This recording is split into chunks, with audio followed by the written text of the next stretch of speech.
నమస్తే. ఢిల్లీలోని ఎన్డీఏ సర్కారు 16 అనే నంబర్ పైన పోస్ట్ మార్టం చేస్తున్నట్లు సమాచారం ఉంది. ఏంటి 16 నంబర్? ఇటీవల డీలిమిటేషన్ మహిళా రిజర్వేషన్ బిల్లుకు సంబంధించి పార్లమెంట్లో ఓటింగ్ జరుగుతున్న సందర్భంగా రాహుల్ గాంధీ తన ప్రసంగంలో ఒక వ్యాఖ్య చేశారు. ఆయన ప్రసంగంలో చేసిన వ్యాఖ్య, మహిళా రిజర్వేషన్ పైన మాట్లాడుతున్నప్పుడు ప్రధాని చాలా నీరసంగా కనిపించారు. ప్రధాని కాస్త ఆందోళనగా కనిపించారు. కారణం ఏంటా అని నేను ఆలోచిస్తున్న సందర్భంలో జస్ట్ నా ఫోన్లో చూసుకుంటే ఆ రోజు డేట్ 16 అని కనపడింది. ఓహో, 16 నంబర్ కారణంగా మోదీ ఇబ్బంది పడుతున్నారా అని నేను అనుకున్నాను అంటూ రాహుల్ గాంధీ పార్లమెంట్లో ఒక కమెంట్ చేయడం చూశాం. సో 16 నంబరు 16 డేట్ చూసి మోదీ ఎందుకు ఆందోళన పడ్డారనేది మీరు ఏమైనా గెస్ చేస్తే నాకు చెప్పండి, అదేంటో తొందరలో మీకు తెలుస్తుంది అంటూ కూడా రాహుల్ గాంధీ మాట్లాడడం చూశాం. సో ఆ తర్వాత ఈ అంశం పైన ఓటింగ్ జరిగిన సందర్భంగా 290కి పైగా ఓట్లు ఎన్డీఏకి అనుకూలంగా వచ్చాయి. అలాగే ప్రతిపక్ష కూటమికి 230 ఓట్లు వచ్చాయి. రాజ్యాంగ సవరణ చేయాలంటే 360 ఓట్లు కావాల్సి ఉంది. కానీ అంత మెజారిటీ లేని కారణంగా ఆ బిల్లు వీగిపోయింది. సో ఎన్డీఏ సర్కార్కి అధికారంలోకి వచ్చిన 12 ఏళ్ల తర్వాత దక్కిన తొలి షాక్గా దీన్ని చూడొచ్చు. వరుస విజయాలు 100 విజయాలు సాధించబోతున్నామంటూ మోదీ చెప్తున్న వేళ ఆయనకు పార్లమెంట్ వేదికగా శృంగభంగం జరిగింది. ఈ శృంగభంగం జరగడానికి కారణం ఏంటి అనే అంశం పైన రాహుల్ గాంధీ 16 నంబర్ అని ఎందుకు తీసుకొచ్చారనే అంశం పైన పొలిటికల్ సర్కిల్స్ లో రకరకాల చర్చ జరుగుతుంది. ఏంటి అంటే 16 అనే నంబర్ సౌత్ ఇండియాకి సంబంధించిన ఒక రాజకీయ పార్టీకి సంబంధించిన ఎంపీల సంఖ్య.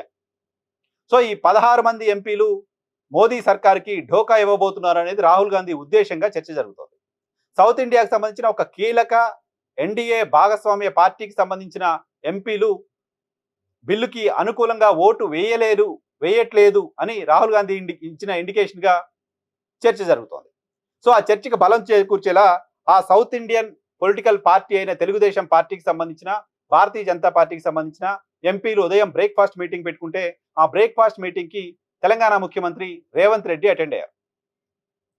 సో దీన్ని నిర్ధారించలేం కానీ, అధికారికమని చెప్పలేం కానీ, పొలిటికల్ సర్కిల్స్ లో జరుగుతున్న చర్చ కాంగ్రెస్ పార్టీ ముఖ్యమంత్రి ఎన్డీఏ ఎంపీల సమావేశానికి బ్రేక్ఫాస్ట్ మీటింగ్కి వెళ్ళి రావడం వెనక కృతజ్ఞతలు చెప్పడం కోసం వెళ్ళారు అనే చర్చ జరుగుతోంది.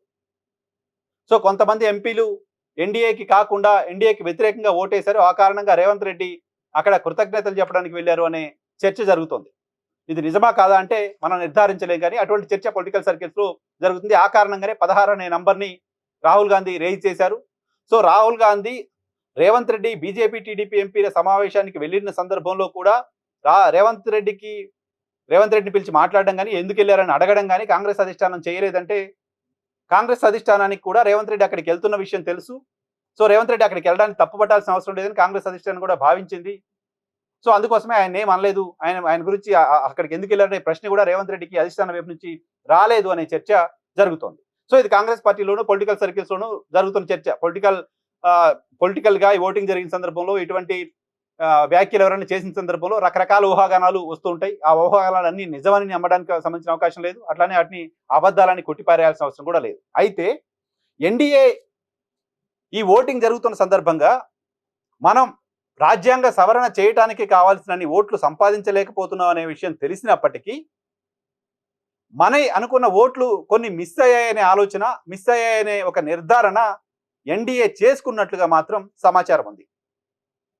మనకి ఓట్లు వేస్తారనుకున్న మన కూటమికి సంబంధించిన కొంతమంది మనకు ఓటు వేయలేదు అనే విషయాన్ని భారతీయ జనతా పార్టీ నమ్ముతోంది. ఆ ఓటు వేయని వాళ్ళు ఎవరు అనే అంశం పైన ఆరా తీస్తోంది. ఆ ఓటు వేయని వాళ్ళు ఎవరు అనే అంశం పైన పోస్ట్ మార్టం చేస్తోంది. ఎవరెవరు ఎంపీలు ఎవరికి ఓటేశారు, ఎవరికి ఓటేయలేదు అనే అంశం పైన ఆ పార్టీ రహస్యంగా సమాచారాన్ని సేకరిస్తోంది. దానికి సంబంధించిన కొన్ని ఇన్పుట్స్ కూడా ఆ పార్టీకి సంబంధించిన నేతలు ఇప్పటికే సేకరించారు.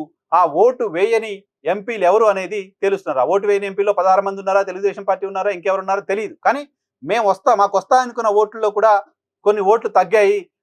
పార్లమెంటుకు అటెండ్ అయిన వాళ్ళలో కూడా మా వాళ్ళు కొంతమంది మాకు ఓటు వేయలేదు అనే నిర్ధారణకు మాత్రం ఎన్డీఏ వచ్చినట్టు కనపడుతోంది. ఆ పార్లమెంటుకు అటెండ్ అయ్యి బిల్లుకు అనుకూలంగా ఓటు వేయాల్సిన ఎన్డీఏ ఎంపీల్లో ఓటు వేయని వాళ్ళెవరో తేల్చే పనిలో, ఓటు వేయని వాళ్ళెవరో నిర్ధారించే పనిలో, ఓటు వేయని వాళ్ళెవరో తెలుసుకుని దానికి కారణాలేంటో అన్వేషించే పనిలో ఎన్డీఏకి సంబంధించిన పెద్దలు ఉన్నారనే సమాచారం ఉంది. ఆ పోస్ట్ మార్టంలో కనుక కీలకమైన విషయాలు ఏమైనా తేలితే అది భారత రాజకీయాల్లో సంచలనంగా మారడానికి సంబంధించిన అవకాశం ఉంది. అంతేకాదు బీహార్కు సంబంధించిన జేడీయూకు సంబంధించిన ఎంపీలు కూడా ఎన్డీఏ కూటమికి ఓటు వేసి ఉండకపోవచ్చా? వాళ్ళు కూడా అసంతృప్తిగా ఉన్నారా?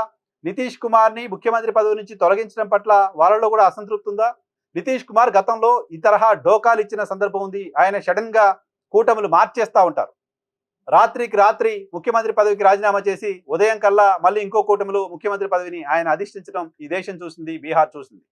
కాబట్టి జేడీయూ పార్టీకి సంబంధించిన ఎంపీలు ఎవరైనా తమకు కాకుండా వ్యతిరేక కూటమికి ఓటేశారా అనే దిశగా కూడా బీజేపీ అధిష్టానం, ఎన్డీఏ పెద్దలు పోస్ట్ మార్టం చేస్తున్నట్టు సమాచారం ఉంది. సో ఆ పోస్ట్ మార్టంలో ఏం తేలబోతుంది? పోస్ట్ మార్టం రిపోర్ట్ బయట ఖచ్చితంగా మనకు చెప్పే అవకాశం లేదు. కానీ పోస్ట్ మార్టం తర్వాత మాత్రం భారతీయ జనతా పార్టీ సరిదిద్దుకునే ప్రయత్నమో, లేకపోతే సర్ది పంపే ప్రయత్నమో, లేకపోతే దానికి సంబంధించిన రియాక్షన్ ని బయటకు చూపించే ప్రయత్నమో ఖచ్చితంగా చేయడానికి సంబంధించిన అవకాశం ఉంది.